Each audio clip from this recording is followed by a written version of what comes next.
Alright guys, TacticalRab here again today. Hope you're doing well and enjoying your day so far. Some juicy drama emerging last night between Scrappy of the Toronto Ultra and of course JoeDeceives. Quite often every few months we get some pro player versus Ben drama, and last night was certainly no exception. And also Skyz revealing exactly how Dashy's aim is able to be so good and some of the secrets he uses for his aiming that maybe others could adapt to as well. Very much interested to hear your thoughts in the comment section below. Hit the like button if you enjoy. Subscribe if you're new as always, I'd greatly appreciate it. First of all, after yesterday's tournaments, lots of discussions of course going into champs. Who are the favourites going to be? Who's going to win the entire thing? Kenny of course, probably the X factor I would say for Los Angeles Thieves. If he turns up and plays well, they can be a force to be reckoned with. There was some discussion on this because I believe it was one of the Breaking Point podcasts we did right at the start of the season. It was a question of who's going to win champs. My hot take at the time was LA Thieves, giving them the back-to-back. I don't really think they're going to do it though now looking at how things have gone, but still it could happen. That'd be a wild timeline. Nobody has ever done that before. Back-to-back World Championship victories, despite how at times it looked like it was going to happen for certain rosters, but no one has ever got particularly close to it. I guess Envy in Infinite Warfare was the only real team that could have done it because they won in 2016 in Black Ops 3 and then went again. This is also going to be the first ever championship, World Championship, with no Scump nor Crimsix. So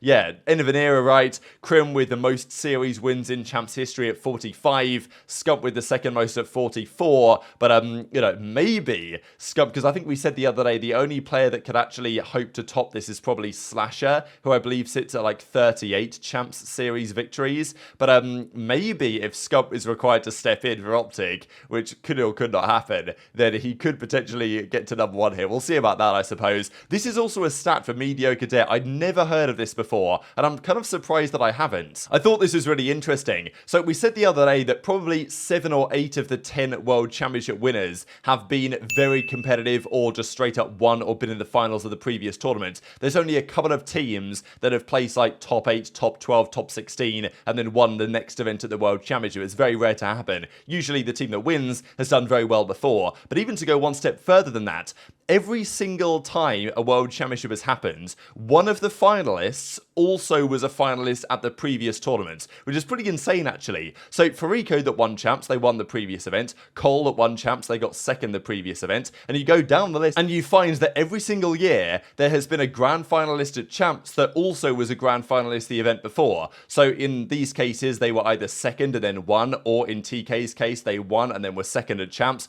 or in FaZe's case and Ultra's case, they were second at both events, which is an absolute dagger. And last year, Thieves, they won and they won the event before. So by this logic, one of the finalists at Major 5 will be in the finals at champs. It's happened 10 times in a row. Probably eventually it doesn't happen, but you'd imagine this year, given the fact that it's Subliners and FaZe, two teams that very well could be in the finals, one of them probably will be there. If not both of them, it's definitely a possibility with the way the bracket is. So it's not guaranteed, but it feels almost guaranteed that one of Subliners and FaZe will be in the champs final. If it's going to be FaZe, you know, who knows? If they lose another final, they'll have lost 8 of their last 9. That'll be a bit of a dagger. Enable also did his predictions. I just thought I'd screenshot a little bit just to see here what he came up with. And yes, he's got FaZe and Subliners making the finals. As we just discussed, he's got a FaZe 5-3 victory in what is going to be a best of 9. No best of 7s, best of 9. That means 4 S&Ds in the final, which is a very big deal indeed. Subliners were the better S&D team at Major 5. Would you expect that to continue? That's a big question mark. Let's dive into some of the drama then, right? So what's been going on the last couple of days has been pretty entertaining. There's this clip from Skyz that I'll mention for you guys in a second on the Dashy story, but there's also this one from Scrappy, which is just, when I saw this that Chris did a tweet out, I was just cracking up, honestly. This is hilarious.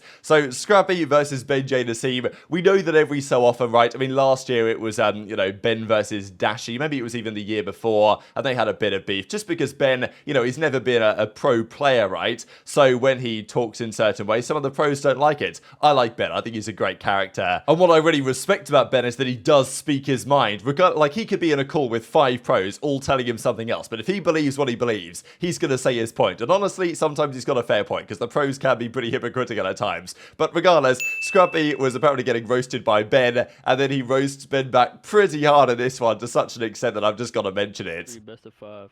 He said big nose? Nah, that's crazy. Nah, that's How would Scrap feel they just changed his aliasing into long neck? How about that? One is up top. that's actually crazy, bro. Why is that, bro? I hate when Doug talks. I mean, not Doug, Ben. What if I change Ben's name in game to a fat ass dick rider? Like, what if I switch his name to that? What do you say? What do you But no, he's saying I should switch my name to Long Neck in game.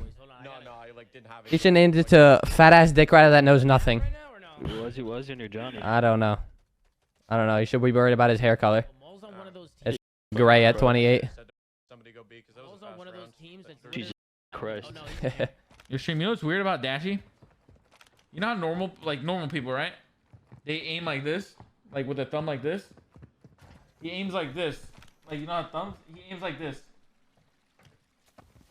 like right here, like that. That's why he has such steady aim. Isn't that weird? He literally aims like this. That's why he has like really like precise shots. His fingers are super long. I never knew that until recently. That's why he can snap like crazy and like do some weird shit with his aimer. Nah, he does. His thumbs are like, compared to mine, his shit's probably like right here. Nah, he doesn't aim with his thumb. No, he aims with like this part. It's weird, but that makes sense because if you can hold it from there, that means you have really good control of your thumb. So what do you guys think about this, right? I know that within the scene, Ben's a controversial character. I always think that he's a necessity to the way the flank has been the last couple of years. Without Ben on the flank, I don't think it would be the same show at all. And, you know, we know that Dashy and Ben have had their drama over time. And there was, you know, I think they eventually squashed it, right? There was a little bit going on. And then when the whole phase or when the whole, like, Dashy thing happened earlier this season and Ben was, you know, they were discussing it on stream. And it seemed like they kind of squashed the beef a little bit there. But Scrappy apparently took those long neck comments or whatever to heart and then was coming back in on Ben. So I know that they've had a bit of a, you know, some back and forths before, but I'm looking forward to the future of this rivalry if there even is one. The other piece though, of course, is the comments that Skyz made on Dashy, and I thought they were especially interesting because apparently this is true. I know people were saying, oh, you know, he's just joking around here, but I think this is true. I think Dashy has maybe mentioned this before in some podcast or something at some point or another, so I can't guarantee that what Skyz is saying is accurate, but I believe that he's not just completely making this up. I think there is some validity to what he's saying there with the thumb positioning on the right thumbstick, and it's actually a really interesting idea. It's not like a claw setup, right? Because some players play claw where they use, if you guys don't know what claw is, instead of using your index finger on your right hand to shoot, you move that over the buttons to press, you know, square, triangle, jump, whatever, and then you use your middle finger to shoot with, and you're kind of clawing at your controller. I don't know how. I tried to do this at some point because people talked about it and it just really hurt my hand. I know a lot of you guys will probably be playing claw, and you know, I know that a lot of pros do and have done, but that's not exactly what Skyz is saying. What he's saying is that the thumb positioning is not on the top of the stick, but is even further over the stick, which apparently gives Dashy a lot of well, feel and allows his aim to be super steady, which is a really interesting idea because Dashy's aim is like one of those players. Dashy, if you were to like remove any of the gamer tags, right, like you couldn't see which player you were watching, everything was blurred out, you just could watch their POV. There's a few players you'd be able to recognize. Kenny, I think, is one because he YYs all the time. Shotzzy is another because of his movements. Maybe Hydra as well, or Pred or something. I feel like their POVs are somewhat recognizable. But Dashy's is another just because of like his aim feels distinct compared to other ARs. It's obviously incredibly good and shoots ridiculously straight, but also the fact that like when he kills someone, he almost always stops shooting like immediately afterwards. It's quite distinct really, Dashy, and mainly just because he shoots ridiculously straight. So I don't know if this is well, maybe he just got, I mean, he's obviously got natural talent, right? When he plays Valorant, he's also really good at that as well. And I don't imagine that he's, you know, he's playing that with a mouse, right? So to a certain extent, it's just natural ability. And I don't exactly think that if all of us were to decide to use this technique, that we would be as good as Dashy all of a sudden. But, you know, if it works for Dashy, it probably could work for other players as well. So very interesting insight there from Skyz. And maybe he's been thinking about it as well. And that's the thing with Dashy, that we know that he's got this incredible talent, but like the results obviously haven't been there, and it's still going to be a discussion with Dashy. I mean, we had it from back in Major 4 when they made the finals. It's like, all right, well, here we go. Or Major 3, actually, they made the finals, right? And it's like, all right, well, Dashy's getting into finals again. When's he going to get another victory? Because he won MVP at Las Vegas 2018, won MVP in the event at 2022's Major 1 Vanguard in Texas, but outside of that, hasn't really been to that many finals. And in terms of the greatest player to never win champs, Dashy, to me, is kind of nowhere near in the conversation in terms of event wins, championships, you know, grand finals attended, but Dashy's always in the conversation just because of his raw ability, and it makes sense as to why. A lot of people voting for Dashy, like, you know, in terms of this list, and maybe there's a bit of OpTic bias in play, but still, Dashy is considered by many to be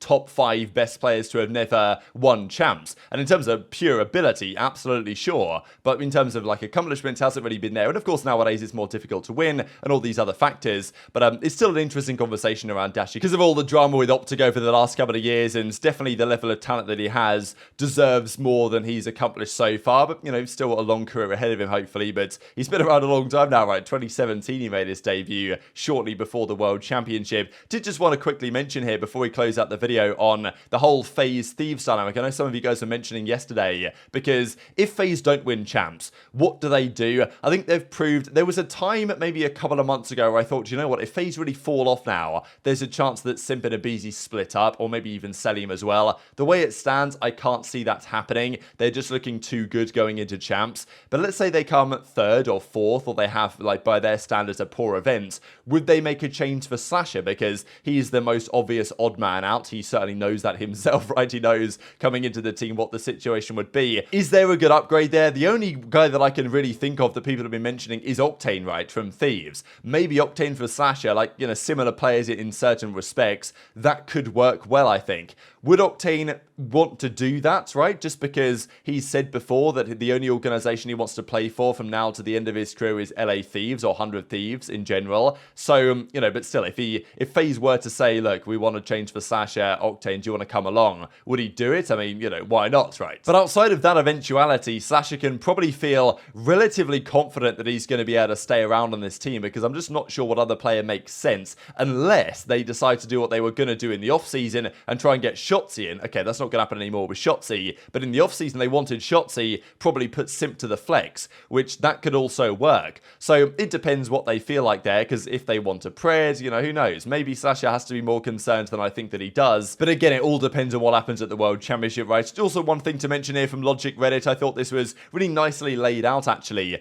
All the winners of CWL era champions from the start of Black Ops 3 through to the end of Black Ops 4, it is kind of criminal in a way that we only got 6 events in Black Ops 4. I mean, we really deserved more in these great games, to be honest. Same story in Black Ops 3, to be honest. There were far less events from the majority of the season than there probably should have been. Lots of them went to OpTic Rise or Envy right towards the end of the year. Infinite Warfare was kind of all over the place early on, and then OpTic turned up towards the end. World War II was actually such a great season, to be honest. The game wasn't great, but looking back at World War II, the tournament format was so good. There were tournaments right at the start of the season. There were so many different winners. You never really know who was going to win that year. Like, LG were good at Birmingham, FaZe were good at the Stage 1 playoffs, OpTic were in the finals there, Rise and TK were the 2 best teams, then out of nowhere EG win champs. Like, it was a really cool season. Loads of events, maybe the ideal format actually for Call of Duty, what we had that year, so maybe they've got to think about that going forward. But very much intrigued to hear your thoughts in the comment section below. Hit the like button if you enjoyed, subscribe if you're new, take care, and I'll see you next time.